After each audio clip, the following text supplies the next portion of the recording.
So, first question, how did this group originate? Alright, so I don't know. Who wants to take this one? It's a very long story. Okay, so my car broke down. My family and I had decided to take a trip out to Yellow Springs National Park.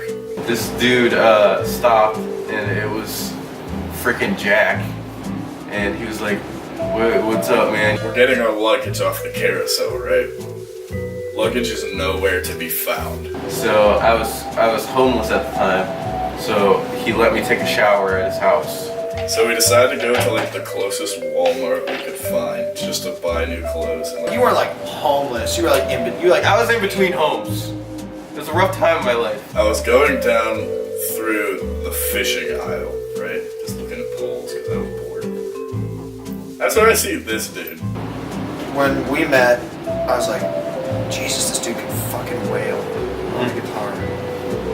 But he still sucks. And my only response, I turned to him and said, "Dick Paul." Yeah, man.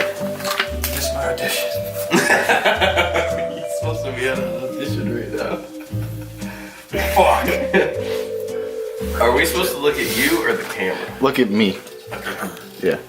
Trying to. That makes it easier.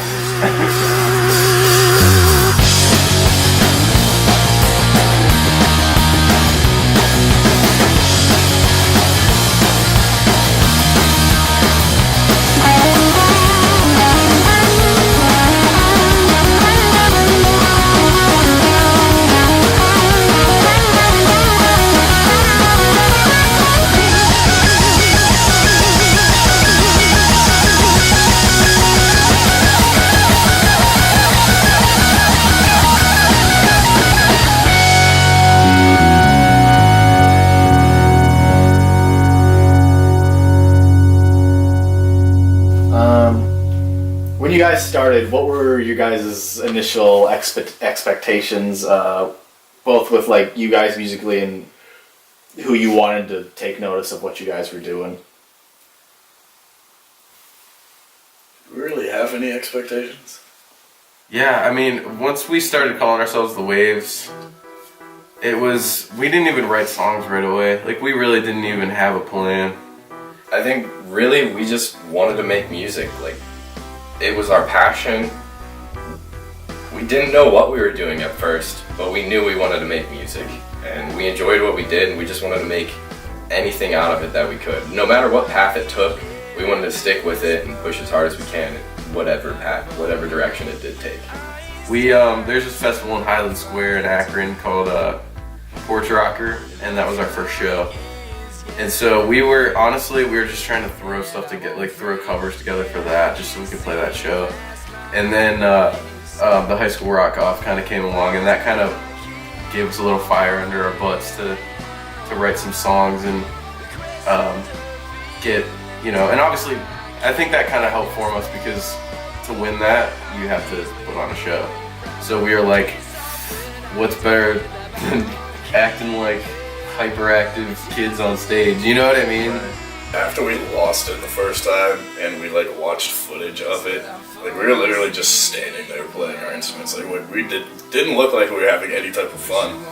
And then when we came back the next year, we were like, okay, we can work sound better, that appeals to the sense. What are people gonna look at? Like, what are they gonna see? Like the whole Midnight intro, the reason that song is like 5 minutes is because we were like, we're gonna do this live and it's gonna be sweet. So we came up with costumes and antics and things like that, and at a point it eventually just became natural, and now it's just kind of no longer be as energetic for them. It's just be yourself, and the energy will come.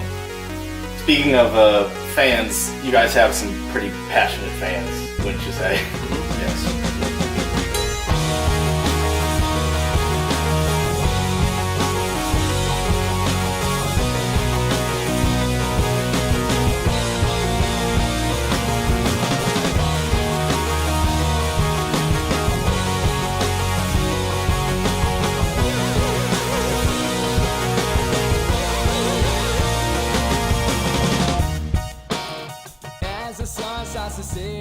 my favorite thing, right, is like we'll play the first note of a song, right, or the first little riff. And we will tell them, they'll hear it, and it's an immediate, just like, oh my god! Yep. Our fans are a special breed, and I'm so thankful for all of them. Oh yeah, it's beyond thankful. I've been to every concert, I think. They've had since I've heard about them. I'm here almost every gig that I can get to. You know, I think I missed one before. And whenever I hear a concert, I'm like, hell yeah, I gotta go see the Waves. Why do you think that this community is the way it is? Like, why do you think that these people are so passionate about these guys on stage? It's because they're passionate about the music. It just goes one and nothing each other. The way I look at it is, we go out there with a certain energy, and that kind of reflects onto the crowd, and then they kind of have a certain energy, and that kind of reflects back to us. So it's like, it's all about that energy flowing back and forth and making the show electric.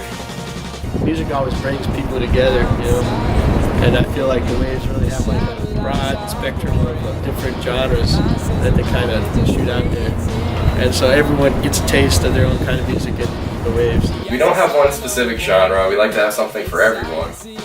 And if you kind of took like the Chili Peppers and the Gorillaz and had a baby, that'd kind of be most of our originals. But then some of our other originals are like hard rock, and then you also get a reggae twist. We got something for everyone, you know, whether it's the 18-year-old girl who only listens to what's on the radio, you know what I mean? Like, they'll still have a good time on a Wave show. Or whether it's like someone like your dad who loves classic rock and, you know, only purely listens to classic rock and is a drummer and he loves their shows. You know what I mean? Yeah, definitely just the love you see for the music. It definitely sends a vibe throughout the crowd. And you don't want to stop listening. We care about the music. It's about the music for us. I don't want them to be like, you know, oh, they do it for popularity or they do it for money or that we're not making any exorbitant amounts of cash or you know, I want them to realize that we do it because we love it and that's about it. You know? Yeah. Realize that there's a passion behind it. Yeah. Realize we're just doing it to do it. Yeah. Do you think your fans realize that? Oh yeah. Yeah, I think they I do. think so. Yeah.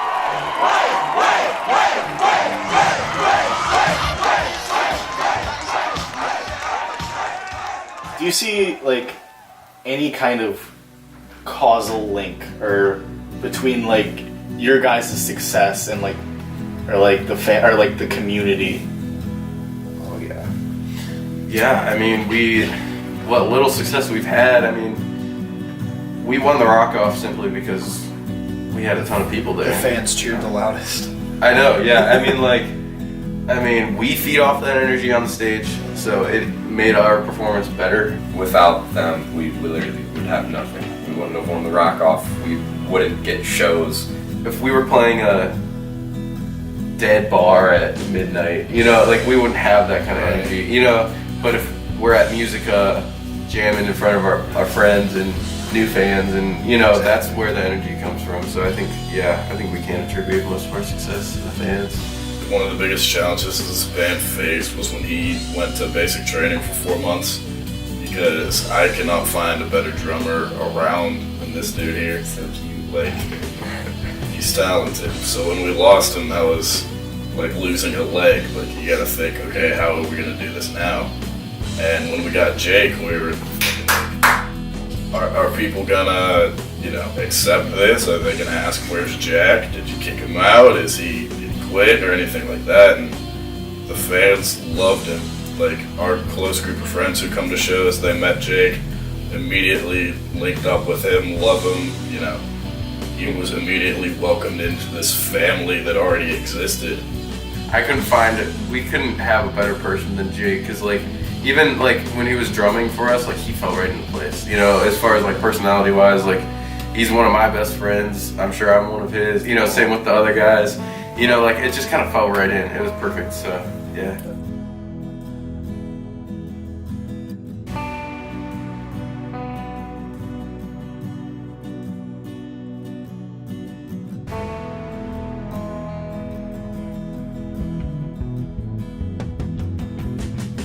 How have the fans and the Wave community and you guys can both individually answer this if you want. Okay. Ultimately changed the band and yourselves individually. I think the community has definitely affected me in a positive way. It made me want to pursue music more. Because before it was just a hobby that I had. Yeah. But I definitely think pursuing music has been driven from the fan base rather than just my own inner stuff. It's just always hearing like, I love how you like, you behind the kit just gets me hyped, like things like that. Like, it's really changed like my drumming almost. Like, my style's a lot different. I try not to throw a lot of flair in like what I play, but in how I move and what I do. So, I mean, I feel like the fans have changed my style and almost helped sculpt who Jack Conrad is as a drummer. I mean, as far as me, it's like I said, for the band, it's everything to me too. I don't know. I've been playing guitar since I was 9, and there was some point, I think maybe 2 years ago, maybe it was this past summer with the way it was made, I don't know when, but there was some point where I was like, there's no future that I can see where I'm not playing music, and I think the fan base gave me that. You know, I think that helped me realize that. I think the fans made us hungry. Because it's comparing the goal of being a musician is to be able to take an intangible idea, an emotion or a thought, and to translate it and morph it into something physical that somebody can relate to and hear and vibe with. And I highly compare that to your high school crush. You know, people are gonna work so hard to like get the attention of that girl or boy, and they're gonna do everything they can just to make sure that they do something worth noticing so that this person will notice them. And it's only the lucky few that actually get to that notice from the crush or whatever. And the fans in this case are just motivating us to work harder to get that attention. You know, they're pushing us further. They're nudging us over the edge to be the best that we humans